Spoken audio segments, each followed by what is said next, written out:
அனைவருக்கும் வணக்கம். Mister safe டிரைவர்ல இருந்து ஏபிஎஸ்சி குறித்து உங்களுக்கு நாங்கள் படிப்பிக்கிறோம். ஏபிஎஸ் என்றால் ஆன்டி லாக்கிங் பிரேக்கிங் சிஸ்டம் என்று பொருள். இதற்கு முன்பாக டூவல் லைன் பிரேக் சிஸ்டம் என்று இருந்தது. டூவல் லைன் பிரேக் சிஸ்டம் பார்த்தீங்கன்னா, உங்களுக்கு பிரேக்கில் கால் வைக்கும் பொழுது 4 வீல்களுமே உங்களுக்கு தொடர்ந்து பூட்டும், லாக் ஆயிடும் வீல். எப்போ நம்ம கால் எடுக்கிறோமோ அப்போதான் உங்களுக்கு பிரேக் விடும். அந்த இதில் இருந்ததான விளைவுகள் என்னன்னு கேட்டிங்கன்னா, வாகனம் அப்செட் ஆவதற்கும் ஸ்கிட் ஆவதற்கும், 2வது முன் நிற்கக்கூடிய வாகனத்தை பின்புறம் இடித்து விபத்து ஏற்படுவதற்கும் வாய்ப்பு உண்டு.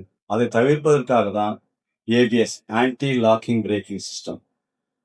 ஆன்டி லாக்கிங் பிரேக்கிங் சிஸ்டம்னாக்கா தொடர்ந்து பூட்டாது. பிரேக்கில் கால் வைக்கும்பொழுது வாகனம் தொடர்ந்து பூட்டாது. 4 வீல்களும் விட்டு விட்டு பிடிக்கும். அந்த 4 வீல்களுக்குமே சென்சார்கள் கொடுக்கப்பட்டிருக்கு.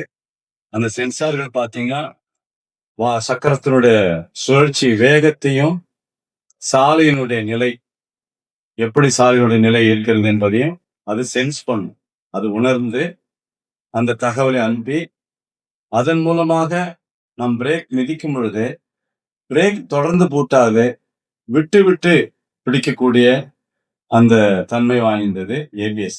அதே போல ஏபிஎஸ்ல இந்த டிவைஸ் கொண்டு வந்ததுனால என்னன்னு கேட்டீங்கன்னா, பிரேக் எஃபிஷியன்ட் நல்லா இருக்கும், ஸ்கிட் ஆகாது. அனைவரும் சாலை விதிகளை மதிப்போம், விபத்தினை தவிர்ப்போம். நன்றி.